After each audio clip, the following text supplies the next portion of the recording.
started this thing with 12 shirts and $120. And yes, sir. Now we created this apparel empire, and we just give y'all the knowledge, give y'all the tools that we want you to trust in your vision, believe in yourself, and know that you can actually make something happen.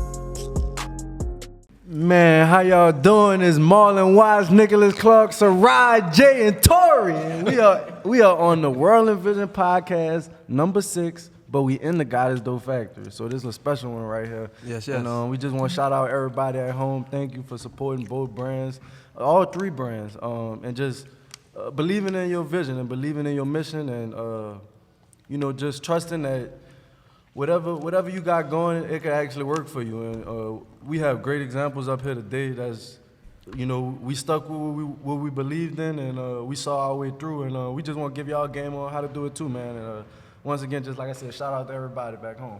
This is exclusive. Started this with 12 shirts.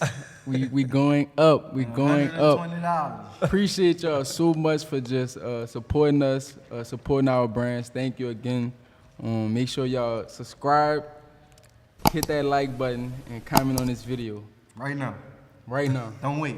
Let's get it. What's up, man? We here. Jay, Tory, y'all. I don't know if the WRLDINVSN following know the gang, but this is I go by the name of Sharod. I started God Is Dope 2015. 6 years in, and we still growing. I met these guys, was 2017, 2018? Yeah. Yep. And they came by the store and, told me who they were, and the next day we sat down, we did just like a round table discussion, and, I'm pretty sure y'all can put that link, somewhere down in the description for people to check that video out. And we do this like once a year at least. Yep. You know what I'm saying? They busy, we busy, but we always find time for each other. These brothers can introduce themselves. What's up? I'm Jay. I run the marketing at God Is Dope. All right, y'all, I'm Tory. I got a company called One Mission, started at 16, came to God Is Dope in 2019, and I run a lot of day-to-day operations here. Background started off with production and fulfillment. Just came here to turn up God Is Dope. I guess I should have a longer intro. I started working at God Is Dope as an intern like 4 years and some months ago. I just kind of worked my way up as the company grew, and now I run marketing at God Is Dope. So, yeah. There we go. And this is gonna be a different podcast because I think they may have a set of questions, and from our team we'll have a set of questions. So this video right here, once again, if you tuning in, subscribe right now. Make sure you check out. This the one right here. This is the one. This is the one. All right. So I guess I'll just go ahead and get started. All right. So the question that I got for you guys is, what would you say makes God Is Dope different from any other brand in the world? 2. That's a tough one. That's a tough one. I would say just the fearlessness, you know what I'm saying, of, me and everybody that, that we have around us.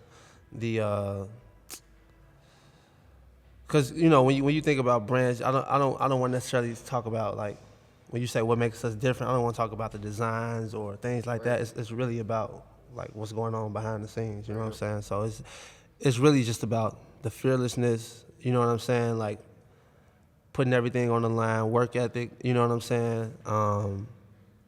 Determination, you know what I'm saying? It's just, it's the intangibles, you know what I'm saying, that you really can't see, you just know it's there, you know what I'm saying? And, that's from my perspective. Like whenever people ask me what makes me different or what makes us different, I always say me. Yeah. You know what I'm saying? Yeah. Like it's and I can't really think of anything else that makes the brand different from any other brand. It's really just me. I mean, if y'all feel like it's anything different, y'all can add on to it. I say for us more is like we found out like how we was different as we did it. So like even with like when we met you, like it's like you seeing us start from the ground up. Like it's just crazy. Like we really didn't know what the meaning of our brand was. We didn't know even what our brand was about, how we was gonna get to the next level, nothing like that. Like we Right. just was just doing it. So like, I mean, I always encourage people to have like a plan and stuff, but I mean, sometimes you gotta figure it out when you there. You know what I mean? So it's just sure. like, we really like what makes us different is literally how we came up, like how we came from nothing. Like you were saying, the intangibles, like And the the work, story. the work we putting in. You know, Right. nobody not looking. Like Exactly. it's that's what I feel like. What we'll say. What you think, bro? And I say the same thing, and I just add in on the story, like you kind of what you were saying, us, as in like they're not, they may have 2 other kids that know each other, that know each other from when, you know, they were 14 years old, Right. grew up with each other in the same neighborhood, went to school together, was selling candy together. We Right. basically was splitting the profit from that. So Right. we're basically already business partners without thinking about it. Right. And then we went to college together. We continued the brand, and that's what makes us different. Like that whole transition of what Right. we did to get where we at, and the fact that, like I said, we lifelong friends, lifelong family. Like that's my brother at this. You know, Right. I look at this. It ain't even a partnership. It's just like Right. it's a family-owned business kind of. You know what I Yeah, mean? And yeah. that's what make us different. Like that's Right. literally what make us different. That we from New Orleans. They don't have, you know, Right. your location. Right. You were older when y'all remember. You like y'all young. Right, We right. We 25. Yeah. Most people that that's running business, major businesses that people would look at, 40, 50 years old. Yeah, the And so- CEOs, yeah. yep. And now we able to show the younger generation, like, man, like I still like to go hang out, play basketball too. Right, And, right, you know, right. You can still have fun and enjoy your life and be successful. And we just trying to make that statement for people. And I say that's what making us different. Right. What you think, Tory? One mission. What would you say? What would you say makes your brand different? I mean, the same thing, y'all.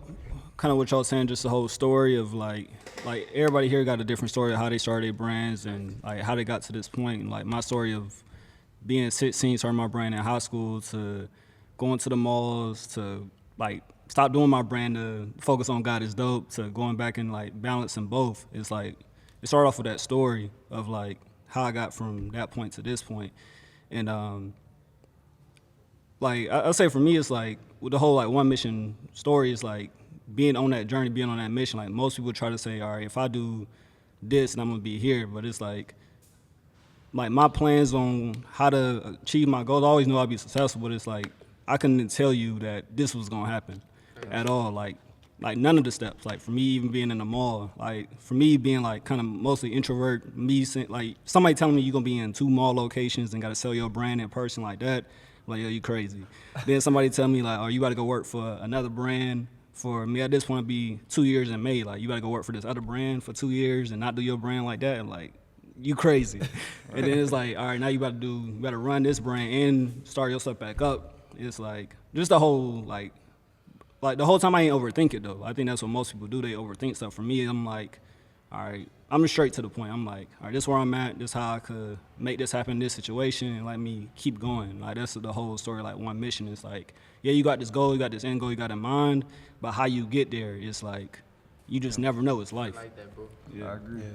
I like that, bro. All right. The next question I had was, where do you see God Is Dope? And I say one mission and for World and Vision, where do we see ourselves in the next 5 years from now? That's a funny question because me and Tory, we like over the past, I would say 12 months, I've kind of accepted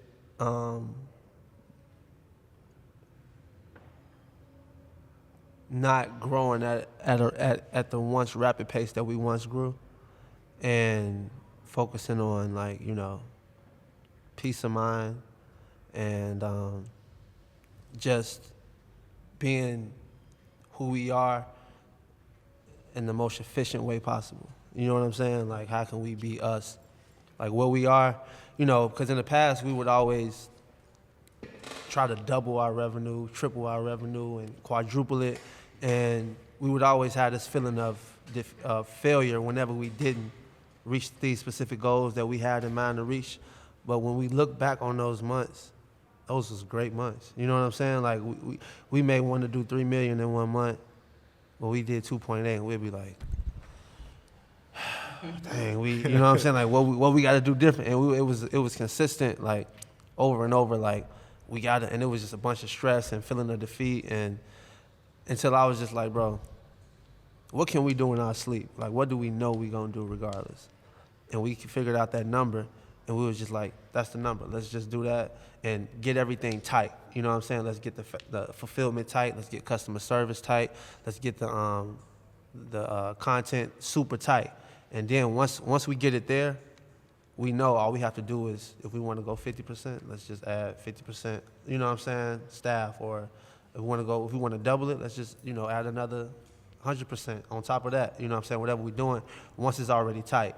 But based off the fact that we was just working aimlessly, we didn't really know where we was going. And this month goal would be this, next month goal would be that. I'm like, man, let's just go a consistent 12 months.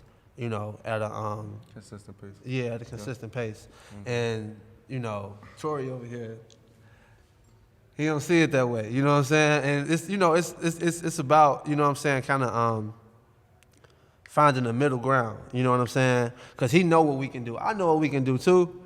But at the same time, I'm just like, I'm kind of more reserved at this point in my life. But he young, he more excited. And and I feel it. You know what I'm saying? I'm the type of person that's just like, make it make sense and let's do it. You know what I'm saying? You trying to turn up? Trying to turn up. Like, What you trying to do, Jay? You just chilling? You on the turn up side? It's definitely easier to keep scaling. I'm on both sides. I say that. I'm with Sharod because with Nick, he could just be like, run it up. He do ads. It's easy to say, let's run it up. You know what I mean? And with Tory, on the back end, it's like we still have to handle the orders. We still, that ramp up, we still have more customer service emails that still need to get handled. And like you said, you ramp up. Now we got to produce more content. The more content that we wasn't doing before. So it's still so many more things when ramping up that you don't think about. And I remember one time, I'm sorry, I didn't mean to cut you off. Well, you said the quicker you go up is the faster you can fall. Exactly. If you're not building putting those platforms in play where you're growing, then it's because it's a gap that it's like a big growth spurt. Right. You know exactly. what I mean? You could be tall, you could grow tall so quick, and then you'd be clumsy. Right. That's a great analogy. Do y'all ever in the past when y'all would set goals and maybe not reach them or whatever or not, did y'all ever feel the feeling of defeat, or was every month like, even no matter what we did, we winning? I say more than lines, we feel like the feeling of defeat more than lines, because we a small unit, and I'm pretty much sure y'all the same way, where we not able to do everything that we know we should be doing. Like it be simple stuff like send the design to the print shop, pick up, but it's like we may have a meeting at this time, and it's getting a team to actually be all together organized, you know what I mean? Like not missing a beat on anything, like from knowing the process of how everything gonna drop to just being on top of, even with influences, like we do something I feel like good for a moment, and then we just find the next thing to keep going, and whatever that was, if it wasn't left all the way prepared, sometimes it falls back. Yeah. You know what I mean? It's like you still got to continue to pound on that. There's no reason why we talk about it all the time. If we got influencers that if Cam Jordan already, if I met Cam Jordan, he purchased, he got stuff, I should call him once a month like, hey Cam, I appreciate you. I saw you ball out. That's how you build real. Right. That's how you build your brand, but not feeling like you have the time to do that or a person to do that. Is what we be battling ourselves about. Yeah. Because it's like, damn, that's what's gonna really get it going, and it's another day that we didn't do it. Right. It's all about perspective. You know what I'm saying? When it comes to what's you define as success and what you define as defeat. You know what I'm saying? And I talk about perspective a lot, but sometimes I do get wrapped up in the numbers and reaching this, and it's just like, bro, we winning regardless. You know what I'm saying? Like, we winning for sure. How you feel? Yeah, man, I agree with that last point. Like, we winning regardless. And my thing with I don't know if I was talking to Jay or somebody else about it, but just in terms of like, you play sports too. But the way I look at like God Is Dope and One Mission World Envision, like the brands, like what the potential we could be is like making it to the NFL. Like when I played sports in high school, like my goal was never to be the best. Like I wasn't thinking about being the best high school player or making it to college. It was like I want to be the pros, and it's like if you're the best high school player, like that's inevitable. Like you gonna make it to the pros, you gotta make it to college. If you make it to college, you gotta be like top recruit at a high school. So it's like when we hitting these numbers now, even what we're doing is like I appreciate it, but it's like this.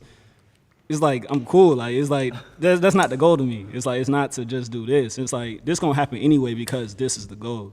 Right. So that's kind of how I look at it. It's like enjoying the process of where we could get to, but the whole time it's like this easy. Like we're gonna do this. We're gonna figure this out because we gotta hit this anyway. Right. Yeah. That's what's up. I know you appreciate how they feel about the brand too. Oh yeah, Like, for sure. That's big. He trying to turn up. Yeah, Like, yeah. You don't really meet too many people who really, you know, they just in tune to what, you know, they want help grow. Right. You know, they don't, Right. it's opportunity. Like when you come here, it's opportunity. You know what I mean? Like you said, Right. you started here. What you was folding shirts or something like that? Yeah, when I first came, literally folding shirts, tag. We was still heat pressing the tags, folding shirts. Bro, that's crazy, bro. Like for you to go from folding shirts to like where you at right now, like that's what we be trying to get across to everybody that come to World Envision. Like it's opportunity here. You know what I mean? Like come join the squad. Like come help us. And Like it's take this like- thing to the next level. And it's like, I ain't like, Rod didn't know me, I ain't no Rod, so it's like, it ain't like he was like, all right, this is my family, like, I'm gonna put him on. It's like, he ain't know me from nobody else. He bugged me for like 3 months. So, 3 months, and I'm So like, tell us about that story. How did the story come with Jay and Tory? well, Jay started out as an intern, and it was like a class of what? Oh, Jay, you can tell your story. You was a paid intern? Were you paid Nah. intern? Oh my goodness! No, it was unpaid. Are you serious? Yeah. So I was 2016, working. man. We Oh had no my money. God. We had no money. No man. I was way. working at. I was at the loft.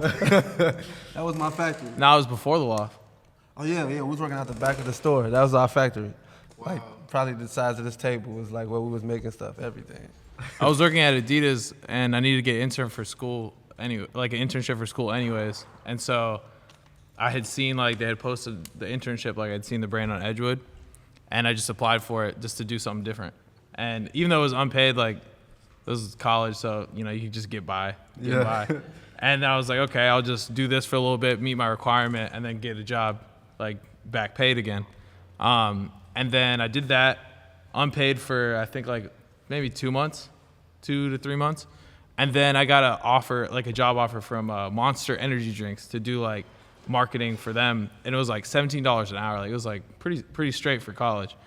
And I brought that up to Sharod, and I was like, hey, I've been doing this like unpaid internship thing for a while, like just learning and like really just like seeing how like at that time like a pretty small business works, because I had no like small business experience at all, and I was like I'd want to actually try in this, so I need to get paid. Right. And he was like, cool, like we got an agreement going, and I did that, like paid help. And at that point I was like me, Sir, G, Ivy, like it was like maybe 5 employees like total, like doing everything. Are some of those people still here? Sir models and does the styling. Okay. But yeah, then from then on it went to actually working right now.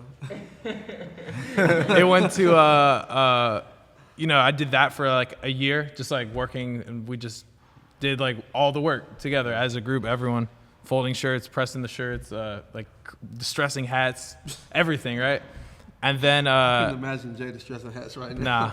nah. And then I graduated college, and I like was looking for full-time opportunities, but I again like, hey Sharod, like before I go look for something else, like what can we figure out here? And then we struck a deal on that for me to be the president of the company, and like really it was just like a made-up thing, but just like be in charge of everything, like get Sharod out of the factory, like do the ordering, do the help with the design, like everything that now is split between the 3 of us was like one person doing that. And then I did that for I think a year after that, and that's when at that point Tory came on board, and then Jay the was like, yeah, I didn't want to do like the you logistics. I didn't want to do the logistics side of stuff. Like what I had fun with, and like I feel is what I want to keep doing is like the marketing side. That's what I always have a passion for. That's what I went to school for. Like it's just all in that arena.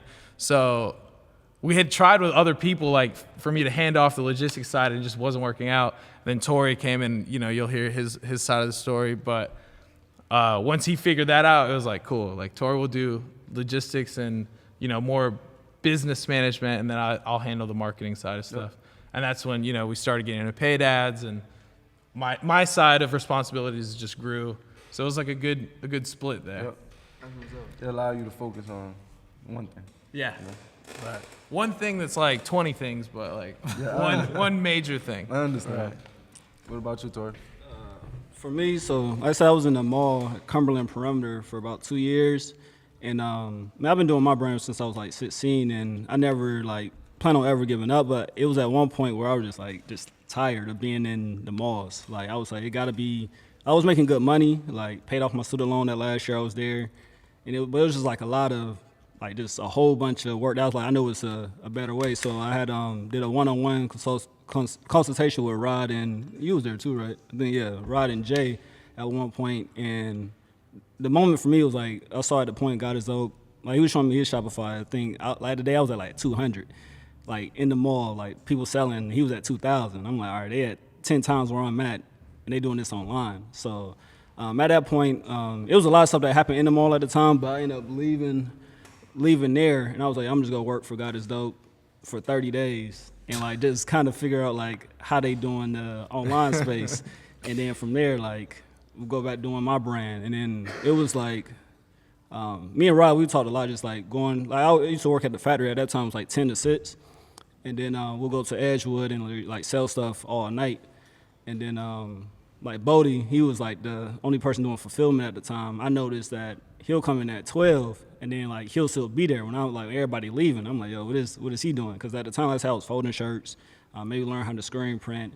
But when I saw him still working, I'm like, yo, let me figure out what he doing. So like we used to work from like 10 to probably yeah, it was crazy, like midnight, just fulfillment and like just them late night conversations with Bodie, seeing how like or the holes in the company, because I learned more from like how the company was ran from like those conversations than like me asking Ryan. Never like asked Rod at that time, like, yo, like what's the problems with God Is Dope? It was like just seeing it on the day to day, like seeing the staff at the time like wiping their hands off with shirts, screen printing, and it was just a whole bunch of wild stuff at the time. But what really kept me here, like the first thing that kept me here was we did a Memorial Day sale where it was like the highlighter and blue tees that we really still selling today, but we sold those shirts and it went crazy. And Rob put me in a group message with I guess like the core team at that time, and he was like order. He was talking to somebody else who wasn't talking to me. He was like order the shirts from I don't even know what's the dude name. Tim. Yeah, he's like order the shirts from Tim, because I guess we couldn't make that many shirts internally. So like with me already doing my brand, I used to use outsource. I never made shirts internally before. So I asked him like, yo, what price you want the shirts at and how soon you need them. Because in my head, I was like, I'm about to just middleman this and like use my connect on the screen printing side to make sure we get the shirts here in time, but also I can make a little bit of money. And the price he told me the time he had, I was like, yeah, ain't no way my screen printer's agreeing to this that fast. So I was like, literally, I probably learned screen printing like 2-3 days before that. So I was like, you know what, let us, like, for that rate you talking about, let us do it internally. Because I think internally it was getting made like $15 an hour screen printing, and he wanted to get it done for 50 cents a shirt. So I was like, I'm doing the math. I'm like, 50 cents a shirt, that's way more than $15 an hour if you're moving at a certain pace. So like, let me basically do that project of like getting all the shirts made. And that was a good like learning experience. We went crazy with that. We got the shirts printed, and after the shirts were printed, it was like, all right, cool, the shirts printed. But Rob was like, the shirts printed, but we got to ship them out. And I was like, dang. So we stayed literally that weekend, shipped everything out, and then from there, I really don't know how the conversation happened. I don't know if I came to you or you came to me, but it was just like, I think it was like a mutual thing, like, yeah, I could do this on a whole nother level, and started handling the ordering the shirts, like I said, production, fulfillment. Start researching outsource screen printers, so we didn't have to do that internally. And then at the same time, that's when the marketing, like Facebook ads, came along too. So it was like that perfect time of ads, scaling the company out while trying to figure out the back end too. This man came in here and struck a deal, man. He was putting me on contract for 2 months, 3 months. He wasn't on no regular employee stuff, man. He was on some like, man, if I can Handle do the this, business. I can do that. You know what I'm saying? How you felt about that?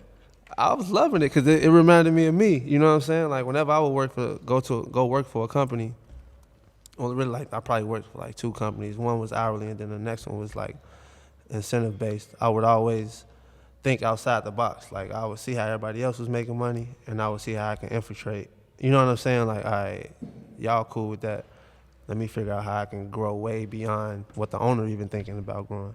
Yep. And you know, like I just saw me and him. You know what I'm saying? At that point, and I was just like, I'm gonna give him a shot. You know, and you know, he was successful in a lot of ways. You know what I'm saying? Some ways, you know, he learned a lot of stuff, but it's just his mentality. You know what I'm saying? It's just the Mamba mentality. I'll come in here at 11 o'clock at night because I might have left my computer. He'd be in here on the computer looking at numbers. You know what I'm saying? Like, you ain't going to get that. And, I mean, at one point I felt sorry for him. You know what I'm saying? Like, dang, you know. But then I had to think back to when I was his age, what I was doing.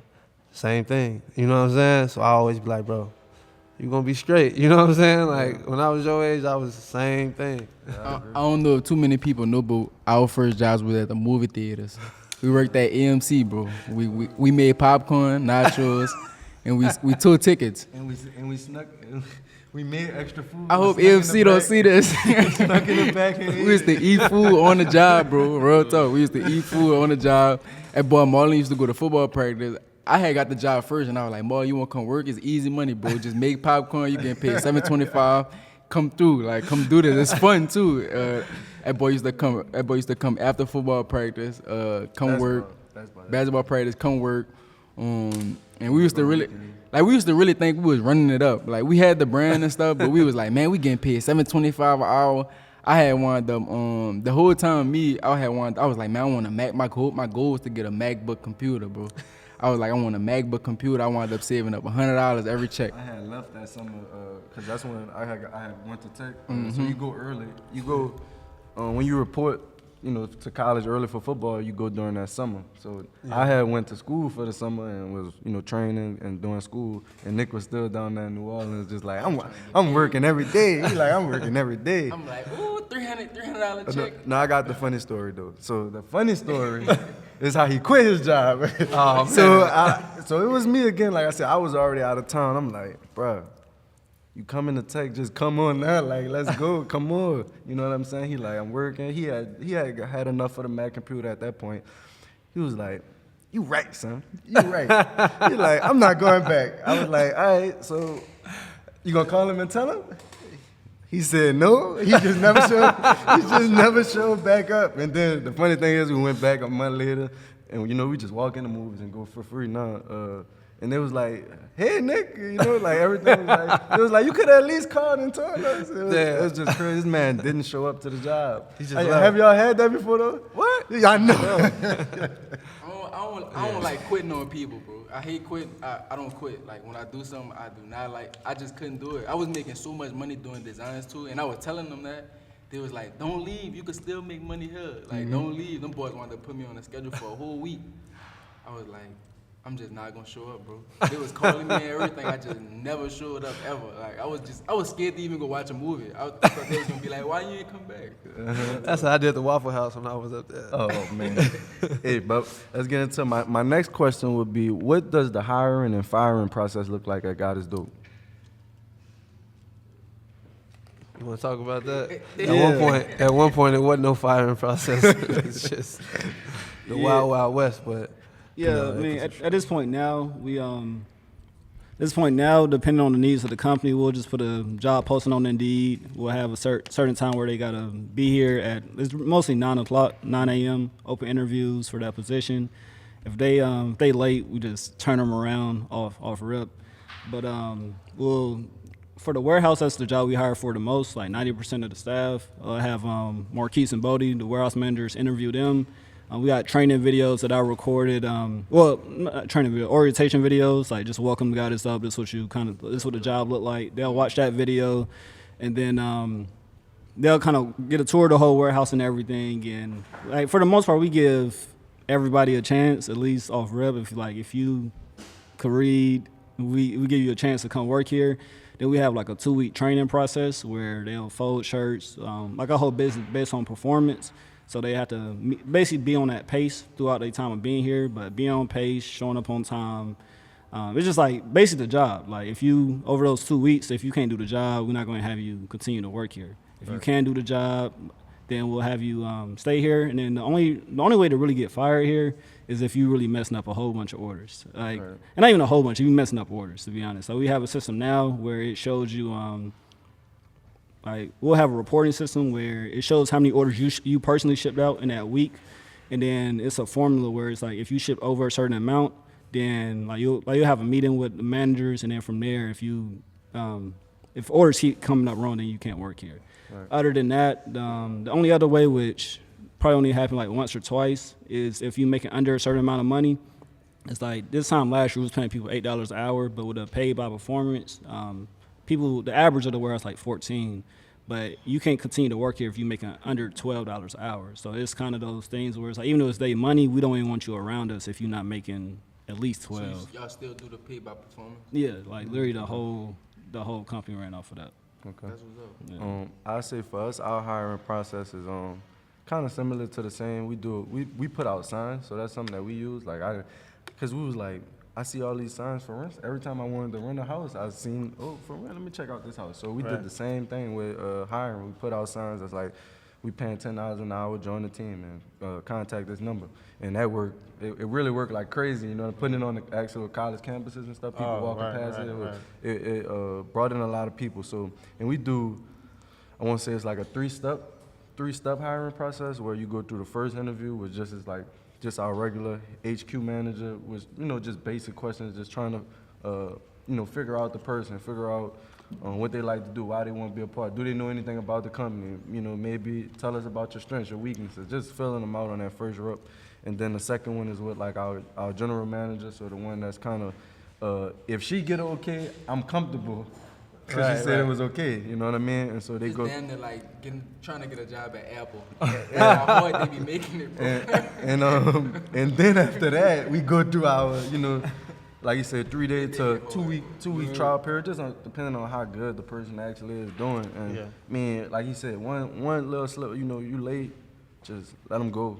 Like it really just don't make sense. Right. Cause like, you don't have to do this. You don't have to be here. And it's honestly gonna make the whole environment just bad and down if, you know, you let that one person that think they can slide and just do whatever they want to do. You know what I mean? And so we had to, you know, learn that as much as we do love people and like, and I know you have a relationship where I may meet this one employee for the first time and like, I want to help you. What you know about stocks? You know, but like sometimes that could be a disadvantage also because they take it as like, you know, I want to help you so much, so don't think that I'm not gonna let you go, or you know, I'm being too nice. I'm your friend, but don't like treat me like bad. Don't take advantage. Don't take advantage of me. You know what I mean? Yeah. And so another thing with firing, like he said, they kind of fired itself at WRLDINVSN. We have a write-up system. So basically, what we do is we have regular write-ups, which is just like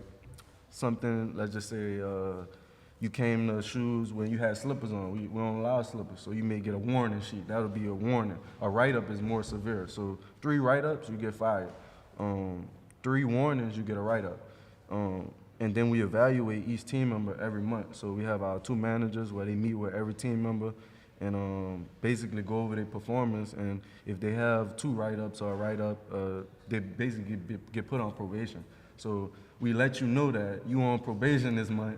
Right. You get any more write-ups, you late, you know, you doing it to yourself, you know what I mean? Right. And they just actually talked about another system as they want to give them grades. So using that, because we track their goals, so basically, you know, just using math to like let them know if there was an A, B, C, D, F, and having, because now we saying, because y'all pay based on performance, but we pay based by the hour.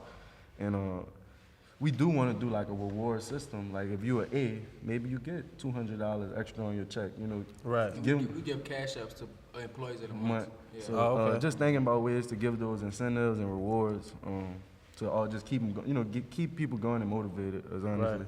Then you got like player of the month each team, each different Department. section, and then you got one person over everything. Yeah. So But each no. department has its own, fulfillment.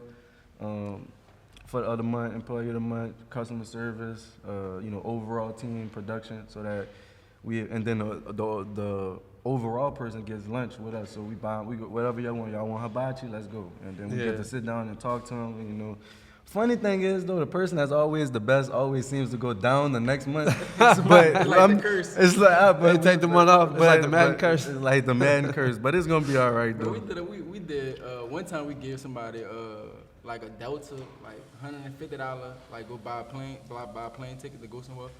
But like this what Marlon said at every meeting, like cause it's really hard. I'd be like, damn, y'all being tough. Like Marlon be like, I'm trying to be Alabama. He like, I'm Nick Saban. You gotta look. He be like, it's just discipline over here. Like we trying to be the best. We number one. Like we want to be number one in the country. It's just crazy. Right. Cause like every time, literally every meeting, Marlon say the same thing. I be like, You trying to be Alabama?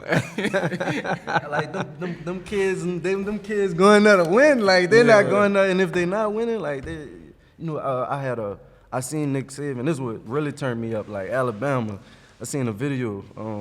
He was talking to a recruit, and he told the recruit, why would that college tell you that you're not going? Why would they tell you don't go to Alabama? You're not gonna play.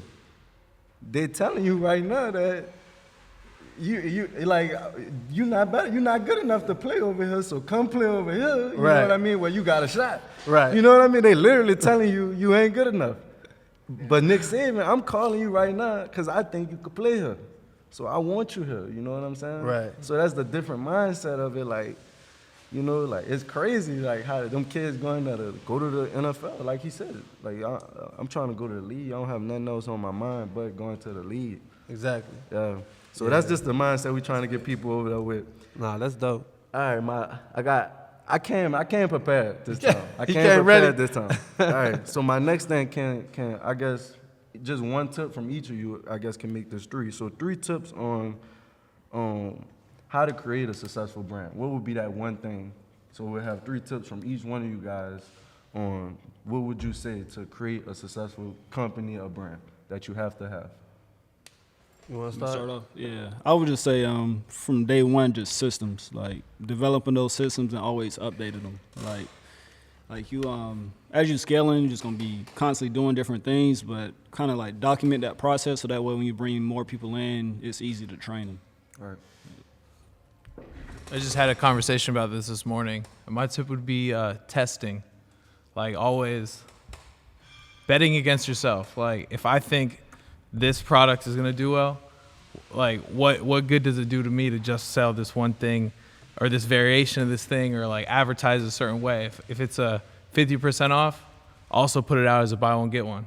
Because you'll at least then learn, like it might work as a 50% off, might work as a buy one get one, but which one works better? And which one works better in what scenario? So in all aspects of it, like just testing and like leveraging different options.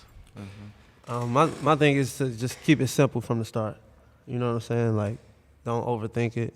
Don't put too much pressure on yourself. If you got a big goal in mind, break it down. You know what I'm saying? To the day by day type of thing. And I talk about that a lot, where people look at $100,000 a year. You know what I'm saying? And just focus on that 100,000 and don't break it down to the 274 on a day-to-day and, divide that by a $20 product. You know what I'm saying? Like, just to see how many units I got to sell on a daily or how many orders I got to make on a daily. And people, like, if you break it down like that, you will realize that it really ain't that hard. You know what I'm saying? And it's really a realistic goal.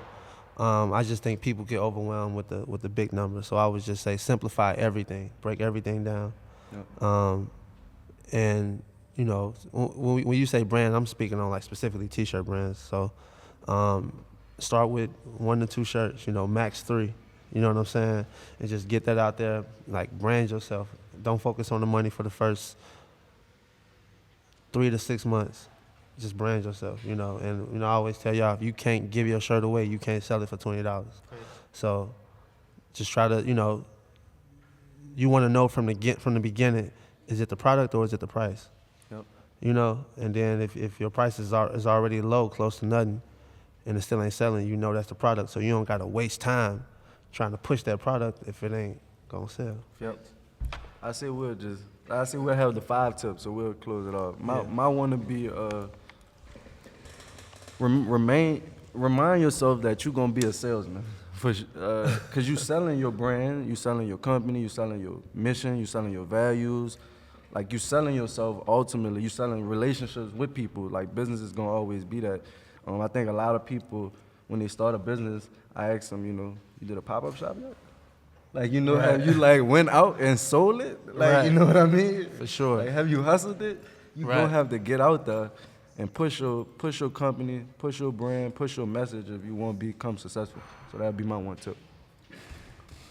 For me, I say just don't be afraid to fail, cause a lot of people don't even try something cause they don't want to fail. Like they don't want to fail at it. So like I say like even with us, like when we initially invested like our money to buy our first 12 shirts, when we sold it, we flipped it. I think we came up like overall we had made like $1,000 like after we kept flipping our shirts. But I remember we went go print. Remember we printed them cheetah shirts that was like a small print.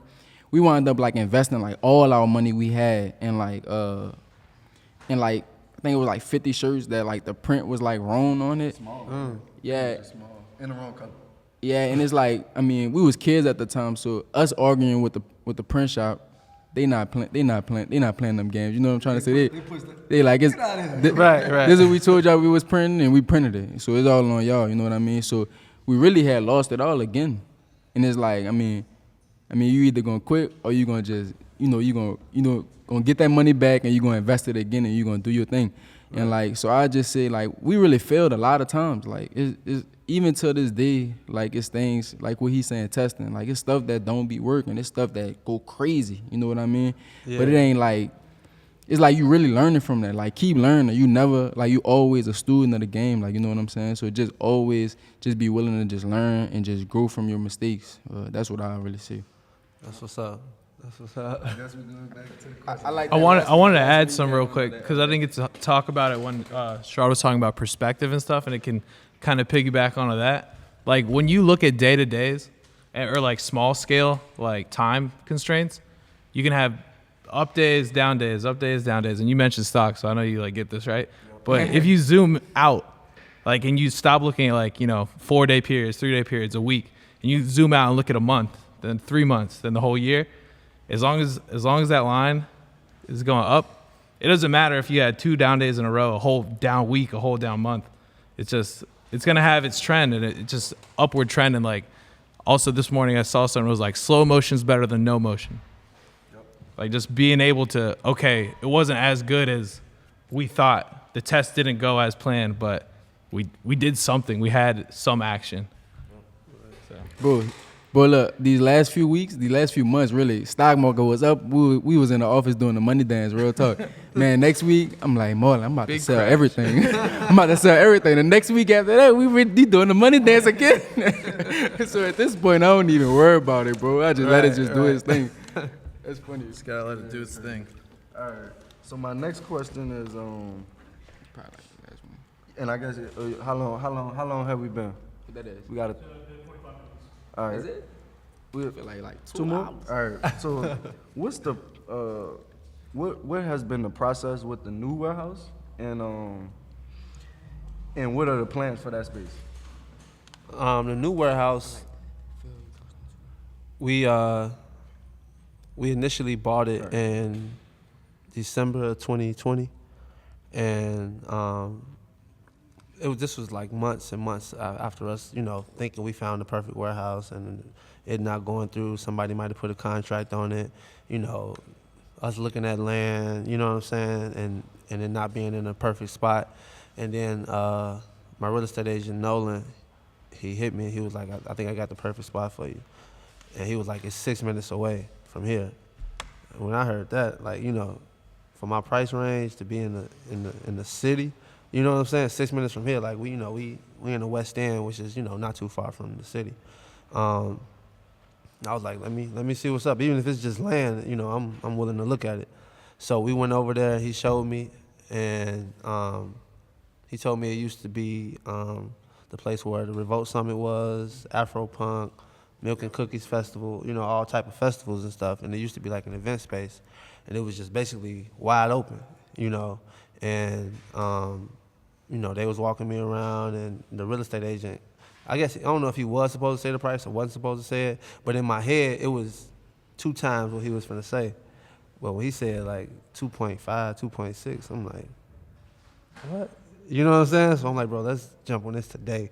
Let's put a contract, you know, like let's not play with this. So, you know, we eventually put the contract up, and, you know, we closed on it in December. And the whole process has been, there's been a lot of learning experiences, you know what I'm saying, as far as going into a building, looking at it, you think, all right, we can just move right in, paint, floor.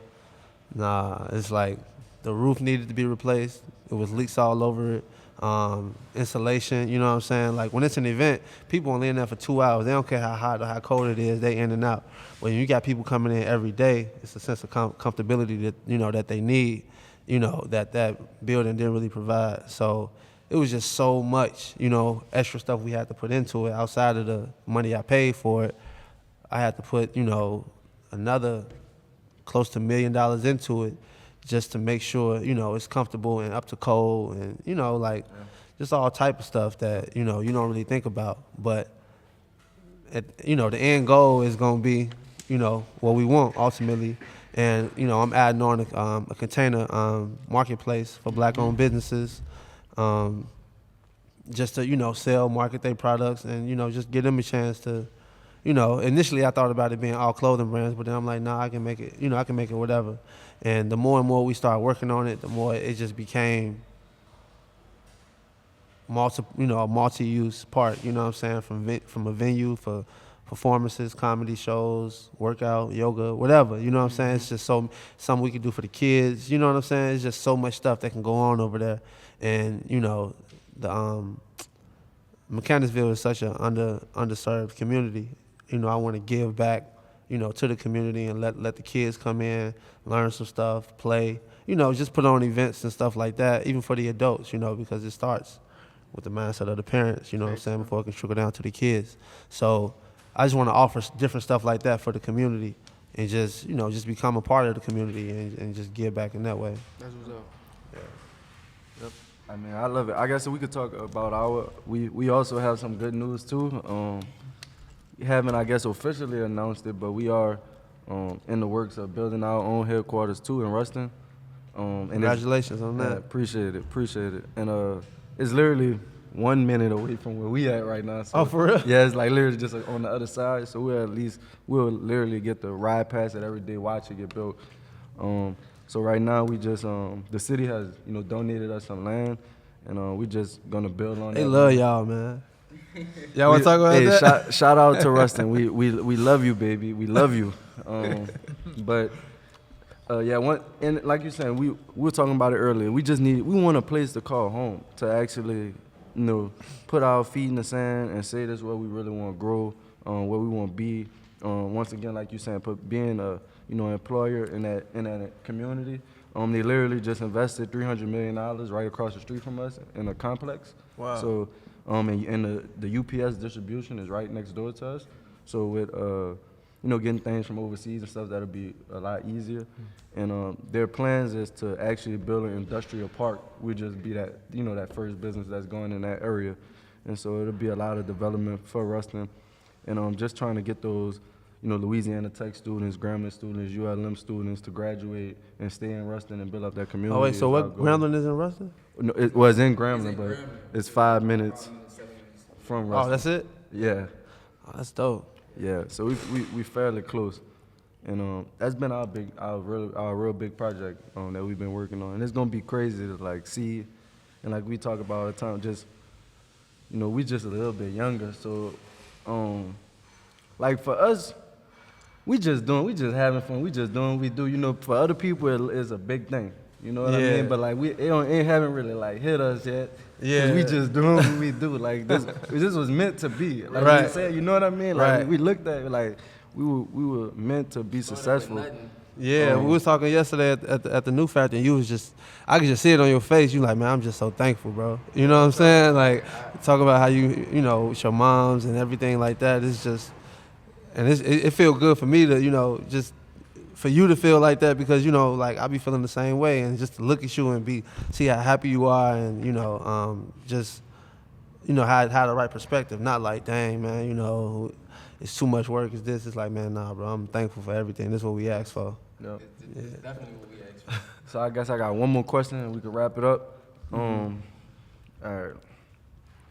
What are one of the worst, I guess we could give a few, but some of the worst situations or problems that y'all ever had to deal with at God Is Dope? Duplicate orders. Oh my God. Are you serious? That's too. Orders or Oh my God. Or the package has been delivered. Right. Oh my goodness. Bro. USPS. Bro. Duplicate orders is the worst, because it's the scariest, because you don't know how many times that's happening. Yes. You know what I'm saying? And it's impossible to look at 5,000 orders a day and make sure it's not the same name. Imagine, you know what I'm saying? Like 2,000 of them being duplicates 5 days a week. That's crazy. Crazy. That's the craziest thing in my opinion. Like they might I was about to say the same thing. they might have something else. Man. But And it just like come out of nowhere. Like it'll be like you have 5 months. You have like right now we had like 5 months with SBS having no problems, and then like somebody gave me a batch you gonna yesterday. throw SBS under the bus. Man, SBS, get it together. Get it together. But yeah, like somebody gave me a batch and was like, this is a stack of 150, 75 is this, 75 is the same thing, and it's like luckily that one person like they paying attention like that much where they find it out, but like. I don't even blame other people. Like, we all packed orders at some point. You can't, it's hard to really remember every name and stuff like that. So it's like, you just never know. And it happen at any moment. Like, Facts. Look, when they tell me that, I be going crazy. But then I be like, it's cool. It's cool. We just putting out more product. It's cool. I just be trying to make myself feel good. But, bro, when they be like duplicate orders or like we missed a batch, because I be on Instagram. I be on our Instagram. And they be like, oh, y'all ain't responding? I ain't get my shirt. I'm like, oh, my gosh. Like, come on. Like, leave me alone. You know what I mean? So I be getting all the backlash on the ground. and it's like, so you got both effects. You got the duplicate where somebody get 2 orders, and you got somebody who just never got their stuff. And it's like, we'll look on our side, we'll be on the same day order. So it's like, we ship everything that we got. It's like we have no explanation on how you not got your order. So it's like trying to figure out, at one point it's like figuring out it's an SBS problem. Is it the post office? And it's like, that's like a daily thing, trying to figure that out. The new thing that we've been messing up on is we stack the orders. And like, I guess they be looking at this first thing. So it's like they make a mistake and put the whole, literally like other people orders in one bag. Oh, yeah, we had that problem last year a lot, where people don't like. Send other people's orders. Yeah, they like send somebody else order You inside got 3 of. orders in one. Yeah. That's like crazy to me. They're like customers. Customers get mad at that. Like somebody They're else not got my looking for the next address. slip under the. Yeah, they just going with their move. Look, this the last thing right here, and I want to be able to come back to this video at the end of the year. What's the yearly goal? Like 24 mil. 24 mil? Yeah. What 2 mil a month. What you got, Ma? 6 million. So that's big, bro. It's little, bro. You hear me? Like 24 mils way too we easy. gonna do 6 millions, little, bro. Before we close out, y'all have anything? One mission doing 500 this year. Oh, half a mil. Half a ticket. Yeah, a half a ticket. Why he running up another bag on the other side? Real talk. Right. Hey, y'all know how we do it. We out of here. Atlanta, I love you, baby.